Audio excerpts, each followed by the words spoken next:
Law firm owners, if your team gets paid on time and you're living in leftovers, this one's for you. Today's confession is about a firm doing just over $700,000 a year, where the owner was paying himself less than his associates. Names and details changed, numbers are real. From the outside, this firm looked fine. 3 attorneys total, a couple of staff, busy calendar, solid reputation. If you asked the owner at a bar event how things were going, he'd say, good, we did about $720 last year. But if you asked, how much did you take home? The answer got fuzzy. Some months he'd pull 10 grand, other months 3, some months nothing. To be safe, there was no plan. Whatever was left after payroll and rent and random stuff, that was owner pay. When he showed me the numbers, here's what the P&L said.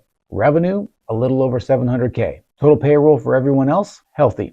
Owner's comp line, about $92,000 for the year. On paper, the firm was okay. In real life, the owner was the lowest paid attorney in the building. The problem wasn't that the law firm was too small. It was that the money had no job. Everything lived in one checking account. Money came in, bills went out, and whatever survived got swept into personal life or sat there until tax time when the CPA nuked it with a surprise bill. So we did 3 things. First, we separated his 2 roles and mapped out the time he spends as a lawyer doing legal work versus the time he puts on his law firm owner hat and takes the risk to build the firm. We picked a market rate salary for the legal work he actually did and put that on payroll every 2 weeks, just like everyone else. Second, we gave every dollar a home using 3 simple buckets. Bucket 1, operating account for rent, staff, software, all the stuff it takes to run a firm. Bucket 2, a tax account where a fixed percentage of every deposit got moved automatically. And bucket 3, owner profit account where true profit piled up for quarterly distributions. Now, the question wasn't, can I afford to pay myself this month?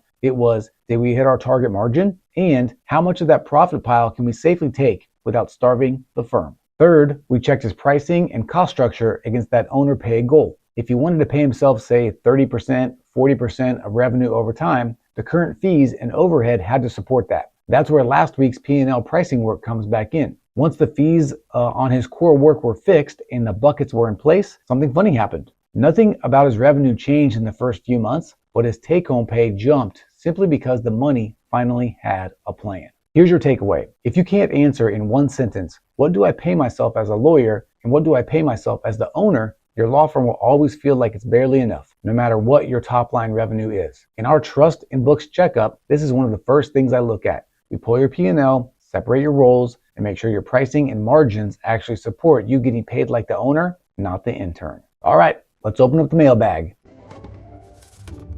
Mailbag.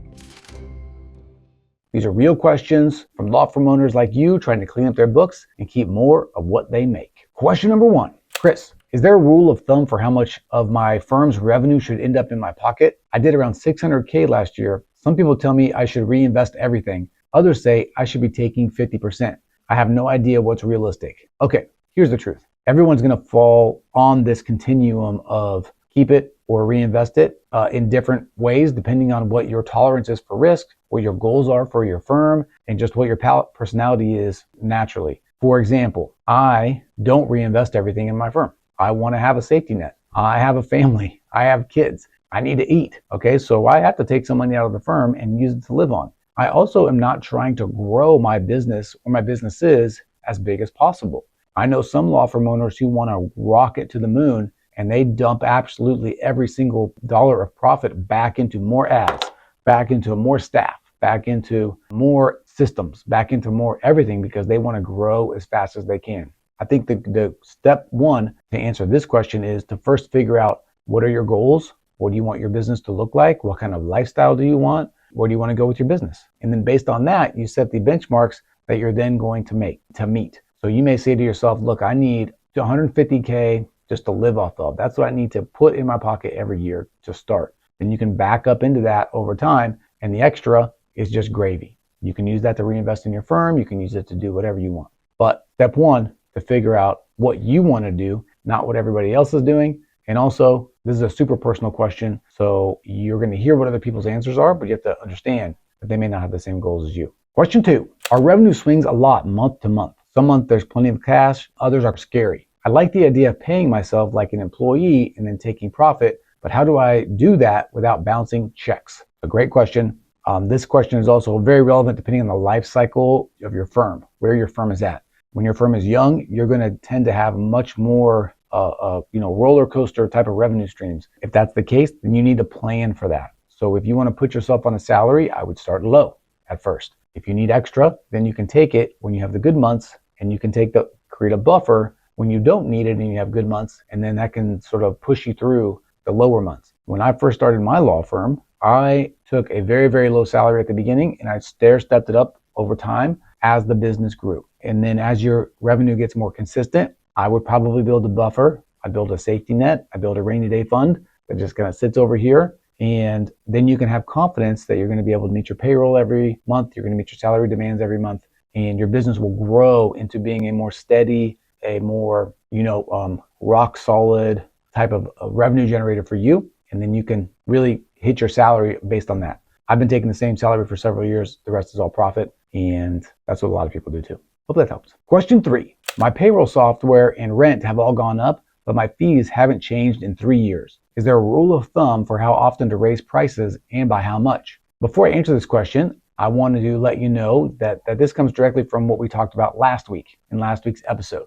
So if you haven't seen that, go check it out. Maybe subscribe while you're there. So the answer to this is there is no sort of rule of thumb, except your P&L is going to tell you when it's time to raise your prices. You have a gross profit. Okay, you have the amount of money that you need to be making after you do the work. Then you also have your owner profit goals, which is sort of the amount that's left over after all of your expenses. If those two numbers get out of whack, then you are going to want to raise your prices so that you're going to hit your gross profit goal, and then you're going to hit your owner profit goal. The P&L, the numbers are going to tell you when it's time to raise your prices. No going by gut feel, no going by what everybody else is doing. Math don't lie. Okay, last question. You talk a lot about using the P&L to make decisions, but be honest. How often should a small firm owner really be looking at it? Monthly, quarterly, every time I feel broke? Great question. The answer is definitely not every time you feel broke. You need to be on a regular cadence of looking at your P&L, and you need to be looking at it for very specific things. Monthly,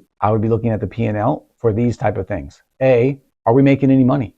Okay, there's no reason to go by feel on a month-to-month basis. How much money came in? How much money went out? Are you profitable for the month? These are things that we need to know. 1 month of being even or losing a little money is not anything to worry about.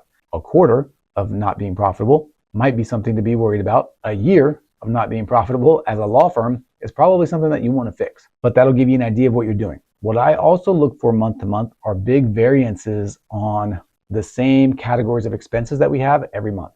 So for example, salaries, or let's say health insurance, or Google ads, Facebook ads, some of the things that you might be using on a regular basis that have a pretty similar cadence month to month.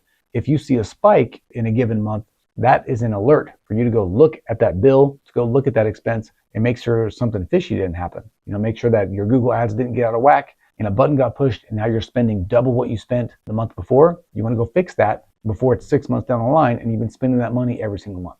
Quarterly, and probably semi-annually more than quarterly. Quarterly, you want to have a profit check. Okay, are we making money? How are things going for the year, right? Semi-annually, every probably 6 months, and we do this quarterly for our clients, also is let's figure out what is our tax liability going to be for the year. Are there any tax strategies that we can employ? Your P&L is going to give you an idea of how much taxable income you're going to have and what kind of strategies you might want to employ to reduce that taxable income. And then also, year to year, you may look at the P&L to think about adjusting your owner salary if you're an S Corp, things like that. But definitely month to month and definitely every quarter.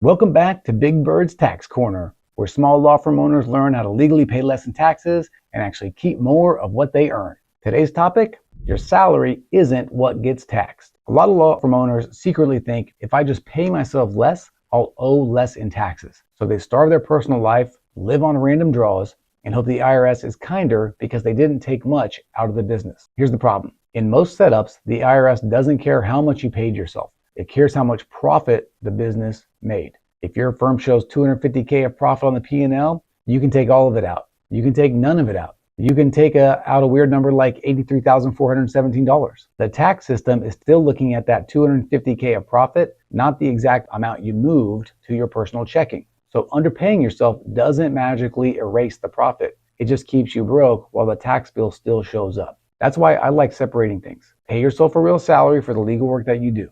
Let the business profit be what it is on paper. Set aside tax money based on that profit, whether you distribute it or not. Then the question becomes, how do we make the law firm more profitable on purpose and plan for the taxes on that higher profit? Not, how little can I pay myself so the IRS doesn't notice me? 2 quick rules to remember. Profit is what gets taxed, not just what hits your personal bank account. And 2, starving yourself never turned an unprofitable fee into a good one. Fixing prices and costs is what does that. So stop punishing your lifestyle to save on taxes. Use your P&L to make the work more profitable, pay yourself like a grown-up, and plan for tax on the true profit instead of guessing. That's the Tax Corner. See ya. Real quick, if you're a law firm owner doing between $300K and $1 million a year and you're not confident your books and trust account would survive an audit, I'm offering a free trust and books checkup for your firm. We'll review your setup, flag any real risks, and outline a cleanup plan. To book yours, go to bigbirdaccountings.com/checkup.